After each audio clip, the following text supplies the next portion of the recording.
कांग्रेस के कई बड़े बड़े नेता केरल के अंदर चुनाव जीतने के बाद 20 सड़क के अंदर तिरंगे के ऊपर रख कर गौ माता की करते हैं। वो क्या तुम्हारे बाप का अहिंसावादी चेहरा था?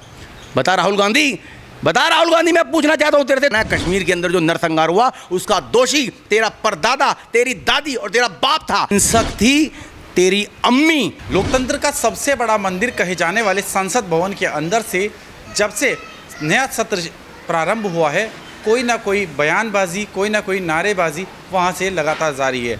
आखिर इसका देश के जो नागरिक हैं उन पर क्या असर पड़ रहा है, वो किस तरह से देखते हैं, इसी मुद्दे को लेकर के बातचीत करने के लिए इस वक्त मेरे साथ मौजूद हैं समाज सेवी विजयकांत चौहान। उनसे बातचीत करेंगे बेबाकी के साथ, आखिर किस तरह से अपनी बात को रखते हैं और किस तरह से देखते हैं जो लोकतंत्र के मंदिर के अंदर से लगातार की बयानबाजी और नारेबाजी हो रही है। सर, बहुत बहुत स्वागत है आपका न्यूज़ 31। मैं Vijaykant Chauhan, organise by Vande Mataram mission Chingari trust. मैं संसद में दिए गए राहुल गांधी के उस निंदनीय बयान की घोर निंदा करता हूं, जितने देश के तमाम उन सेकुलर सूरों को, सेकुलर कीड़ों को, जिन्होंने इस देश की बर्बादी का इतिहास लिखा है, जिन्होंने अपने मुख से हिंदू समाज को बदनाम करने का काम किया है कि हिंदू हिंसक होते हैं।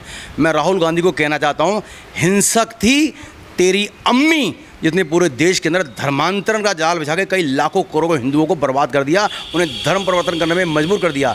हिंसक थी तेरी दादी, जिसने पूरे देश के अंदर सैकड़ों हजारों लाखों हिंदुओं को मरवाने का काम किया, जगह जगह हिंदुओं की नसबंदी कराने का काम किया और पता नहीं कितने जुल्म अत्याचार इंदिरा गांधी ने हिंदुओं पर किए, देश पे आपातकाल लगाया। मैं कहता हूँ हिंसक था तेरा परदादा चाचा नेहरू जी से जो दिया जाती है, जिसने कश्मीर के अंदर पाकिस्तानियों से मिलकर भारत की जमीन पर भारत के लोगों को मरवाने के लिए भारत के साथ गद्दारी करते हुए अपने पद का दुरुपयोग किया और कश्मीर को भारत से निकालने के लिए पूरी कोशिश की। महाराजा हरि सिंह के समझौते के बावजूद कश्मीर की समस्या का हल नहीं होने दिया। आज भी सैकड़ों हजारों लोग वहाँ पीड़ित हैं, परेशान हैं। कश्मीर के अंदर जो नरसंहार हुआ उसका दोषी तेरा परदादा, तेरी दादी और तेरा बाप था। वो हिंसक थे, आज भी हिंसक है और तू भी हिंसक लोगों का सबसे बड़ा समर्थक है। उमर खालिद, कन्हैया कुमार, जिसने देश के अंदर कहा कि देश का बंटवारा होगा और भारत तेरे टुकड़े होंगे इंशाअल्लाह। ऐसे दुष्ट देशद्रोही गद्दार लोगों को तेरे इन तमाम रिश्तेदारों ने और तूने खुद, तेरी बहन ने, तेरी माँ ने पूरा समर्थन दिया, जो देश तोड़ने की बात करता है, देश के खिलाफ बात करता है, देश से गद्दारी करता है। तुम उनके संरक्षणदाता हो। आज भी तुम हिंदूवादी लोगों से लड़ नहीं पाते, जातिवाद की बात करते हो। जब सत्ता में होते हो तो पूर्ण रूप से लूट करते हो, घोटाले करते हो। जब सत्ता से बाहर हो जाते हो, तुम्हारी ये बेचैनी तुम्हें तड़पाती है। उस वक्त तुम इस देश के अंदर जातिवाद का जहर घोल के हिंदुओं में फूट डालते हो। उस फूट के कारण तुम्हें सत्ता में वापस आने का मौका मिलता है और ये इतिहास तुम्हारा सदियों से रहा है। उससे पहले मुल्ला मौलवी 1400 साल यही करते रहे। धरती का कोई भी संगठन, धरती का कोई भी जिहादी संगठन कभी भी आमने सामने की लड़ाई में हिंदुओं से जीत नहीं सकता। छल कपट और प्रपंच से, सूफियाना तरीके से हिंदुओं में घुसते हो, नाम बदलते हो, फेस बदलते हो, अपने हाथों में कलावा पहनते हो, गले में हिंदू लोकेट पहनते हो, लव जिहाद करते हो, गौ माता की हत्या करते हो, सरेआम दिन जगह चुरावे करते हो। आपके कांग्रेस के कई बड़े बड़े नेता केरल के अंदर चुनाव जीतने के बाद 20 सड़क के अंदर तिरंगे के ऊपर रख कर गौ माता की हत्या करते हैं। वो क्या तुम्हारे बाप का अहिंसावादी चेहरा था? बता राहुल गांधी, मैं पूछना चाहता हूं तेरे से, तू इस देश का नहीं पूरी दुनिया का सबसे बड़ा हिंसावादी है, जो विदेशों में जाके भारत की बुराई करता है, भारत के लोगों के खिलाफ बोलता है और देश के लोकप्रिय प्राइम मिनिस्टर नरेंद्र मोदी को विरुद्ध तू टिप्पणियां करता है। तेरी हर टिप्पणी घोर निंदनीय होती है। इसे देश का दुर्भाग्य है, इसे देश की जनता ने अपने स्वाभिमान के, निजी स्वाभिमान के चक्कर में आके जातिवाद के अंदर घुस के, जातिवाद के जहर से तुझे वापस उन्हें 99 सीटों पर ला दिया। अन्यथा तू एक सीट भी जीतने लायक नहीं था। अगर जातिवाद का जहर ना घुलता तो आज तू देश के किसी कोने नजर आता, भारत कांग्रेस मुक्त हो चुका होता। तुम लोग हिंदुओं से नहीं लड़ पाए, मोदी से नहीं लड़ पाए, इसलिए जातिवाद का तुमने सहारा लिया। जातिवाद का घोर के जहर आज तुम सत्ता पे काबिज हो, मुसलमानों को एकजुट करते हो, सारी बिरयानी मुल्लाओं को खिलाते हो, वक्फ बोर्ड उनको देते हो, अल्पसंख्यक आयोग उनको देते हो, हर तरह के फैसिलिटी उनसे देते हो। और इस बार चुनाव में भी धांधली करी, 1 लाख का गारंटी कार्ड बांटा झूठ बोल के कि चुनाव जीतते ही तुम्हारे अकाउंट में 1 लाख रुपये इस चेक गारंटी कार्ड को दिखा गया। जनता को फिर धोखा दिया। तुम्हारी पार्टी ही धोखेबाजी है, तुम्हारे खून में गद्दारी है, तुम्हारे खून में धोखेबाजी है। आप सर इस तरह से जो बात बता रहे हैं कि राहुल गांधी ने अगर बयान दे दिया, जिस वक्त संसद के अंदर से रमेश बिधूड़ी जी ने गाली गलौज भर के बयान दिया था, आखिर तब ये बयानबाजी क्या गलत नहीं? मुल्ला को मुल्ला नहीं कहा जाएगा, क्या जाएगा? उसने कहा था जो मुल्ले आतंकवादी हैं, जितने ये आतंकवादी पकड़े जा रहे हैं वो कौन है? जो गाय की हत्या कर रहे हैं वो कौन है? जो धर्मांतरण करा रहे हैं वो कौन है? जो लव जिहाद करा रहे हैं कौन है? क्या गलत बोला उन्होंने? क्या लोकतंत्र के मंदिर के अंदर इस तरह की जो गाली गलौज की अमर्यादित भाषा थी, क्या वो सही थी? इन्होंने तो ये बोला कि भाजपा के जो हिंदू हैं उन्होंने समस्त हिंदुओं को नहीं कहा, वो तो कह रहे हैं हमने सब हिंदुओं को नहीं कहा। उन्हें नाम ही लिया पार्टी का, मैंने खुद देखा है, सब हिंदुओं को कहा उन्होंने, समस्त हिंदुओं को उन्होंने कहा है, समस्त हिंदुओं को। लेकिन उसके बाद तो उनकी जो बराबर में बैठे थे वो अयोध्या से समाजवादी पार्टी के टिकट पर जीत कर आए हैं। यहाँ में भी उन्होंने यही जाल रचा है। भाजपा अगर ओवर कॉन्फिडेंस में ना रहती, अगर हल्की सी भी उन्हें भनक होती कि देश में जातिवाद का जहर घुला हुआ है, जातिवाद की जगह बड़ी मजबूत हो गई हैं, और वो भगवान श्री राम मंदिर के निर्माण होने की खुशी में इस चीज़ को भूल चुके थे कि ये मगरमच्छ हैं, ये राक्षस हैं, ये शैतान हैं, ये शातिर हैं, षड्यंत्रकारी हैं, ये देश के साथ गद्दारी करने के लिए, सत्ता पाने के लिए किसी भी हद तक गिर सकते हैं। और गिरी हुई हरकत की इन्होंने, देश भर के अंदर फर्जी एक माहौल बनाया कि संविधान खतरे में है, संविधान खत्म हो जाएगा, फलाना ढमकाना, पता नहीं क्या कहा। दुनिया भर के इन्होंने नैरेटिव सेट किए, लाखों करोड़ों अरबों रुपये पूरी दुनिया से आए। ये चुनाव केवल कांग्रेस ने नहीं लड़ा, पूरी दुनिया के जितने कम्युनिस्ट थे, जितने हमारे भारत विरोधी लोग थे, पाकिस्तान के लोग, चाइना के लोग, और जितने भी हिंदू विरोधी लोग थे, मलेशिया, आपका ये मालदीव के लोग, पता नहीं कहाँ के लोग थे, उन सब ने मिल के इस चुनाव में पूरी सहभागिता निभाई है। दुबई से पता नहीं कहाँ से जहाज भर भर के आए हैं। इन लोगों ने भाजपा से हर स्कीम का फ़ायदा उठाया, मकान लिया, राशन लिया, तमाम तरह की सारी सुविधाएं ली। मैं अब कहना चाहता हूं देश के प्राइम मिनिस्टर को, मोदी को और योगी, जो तमाम सारे भाजपा नेताओं को, तमाम सारे हिंदू नेताओं को, जिस काम को गुरु गोविंद सिंह नहीं कर पाए।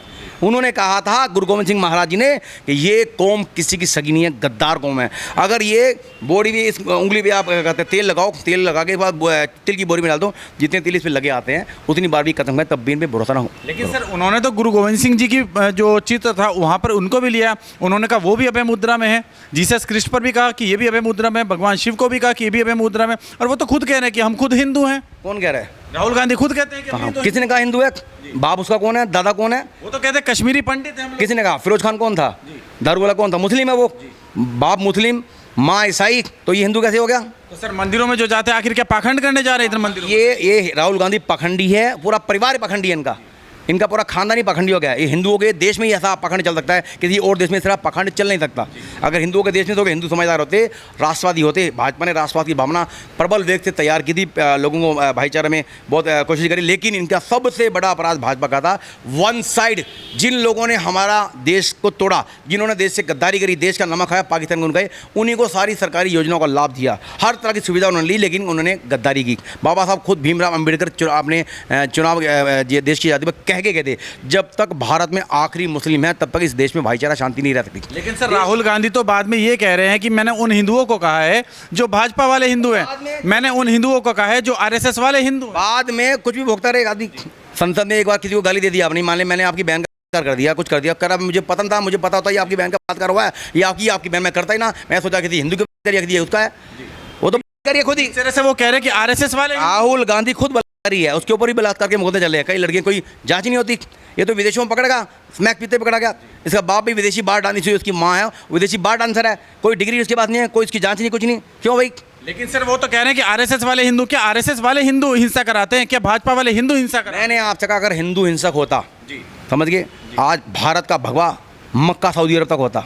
अगर हिंदू हिंसक होता, इस देश के अंदर आतंकवादी हमले ना होते। हिंदू अगर हिंसक होता, एक भी लव जिहाद की घटना ना होती। हिंदू अगर हिंसक होता, एक भी गौमाता ना होती। हिंदू अगर हिंसक होता तो संपूर्ण कश्मीर आज हिंदू होता, हिंदू राष्ट्र होता वहाँ पे। हिंदू अगर हिंसक होता तो कश्मीर से कन्याकुमारी तक एक भी जिहादी जिंदा ना होता। लेकिन सर वो तो बार बार हिंसक होता तो एक भी मंदिर ना टूटता। वो तो बार बार कह रहे हैं, उन्होंने तो साफ तौर पर कहा कि हाँ भाजपा, हर भाजपा वाला हिंदू हिंसा करने वाला है, हर आरएसएस वाला हिंदू हिंसा करने वाला है। ये महात्मा गांधी वाले हिंदू हैं। महात्मा गांधी खुद इस देश का सबसे बड़ा गद्दार था, देशद्रोही था। उसका अपना सगा बेटा मुस्लिम बन चुका था, अपनी बेटी का करता था, महात्मा गांधी का सगा बेटा। उसकी माँ जो बेटे की थी, इसकी पत्नी धर्म बदनी, वो खुद स्वामी सिद्धानंद जी पैरों में आकर रोई थी कि मेरे बेटे को वापस हिंदू बनाओ, उसकी शुद्धिकरण के खिलाफ थे महात्मा गांधी। ठीक है, महात्मा गांधी ने इस देश का बेड़ा कर किया। ये मंत्र हमारा अहिंसा परमो धर्म, केवल इसी अहिंसा का नाम लेके सारे हिंदुओं को नपुंसक बना दिया, हिजड़ा बना दिया, और मुल्लों को लूटने की, दंगा करने की, डकैती मारने की, बलात्कार करने की खुली छूट दे दी।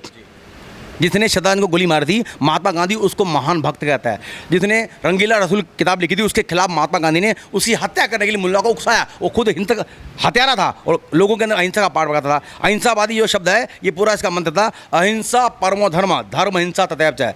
अहिंसा हमारा परम आभूषण है, लेकिन हिंसक हत्यारे का वध करना उससे भी बड़ा धर्म है। ये हमारा शास्त्र, हमारी गीता हमें सिखाती है। अगर सर राहुल गांधी ने भाजपा के हिंदुओं के खिलाफ बोल दिया तो जनता आक्रोश में आ गई, अगर आरएसएस वाले हिंदुओं के खिलाफ बोल दिया तो आक्रोश में आ गई, लेकिन जब माइक उनका बोलते हुए संबोधन करते हुए माइक बंद कर दिया, क्या ये लोकतंत्र के मंदिर के खिलाफ नहीं है? मैंने कहा राहुल गांधी इस देश का चपरासी बनने लायक भी नहीं है। राहुल गांधी इस देश का चपरासी बनने लायक, मैं उसे चैलेंज करता हूं। अगर उसने अपनी माँ का दूध पिया है, वो डिबेट में मेरे साथ बैठे, वो मोदी को चैलेंज करता है डिबेट के लिए, मैं उसे चैलेंज करता हूँ। देश के किसी भी कोने में मुझे बुलाए, आमने सामने लाइव डिबेट मेरे साथ करे, अगर 10 मिनट वो टिक जाए तो मैं सारी जिंदगी उसकी गुलामी करूंगा। सर वो तो कह रहे अभी हाल ही में चुनाव हुआ है, वो तो सीटें पिल गई उनको, वो तो कह रहे अब की बार आगे ये चुनाव छल कपट प्रपंच से पूरी दुनिया के जो भ्रष्ट लोग थे उन लोगों ने मिल के लड़ा। भाजपा के सभ्य लोगों को, शांतिप्रिय लोगों को गुमराह करके, झूठ बोल के, छल कटे और पैसे का अंधा बंदर बांट करके जीता है।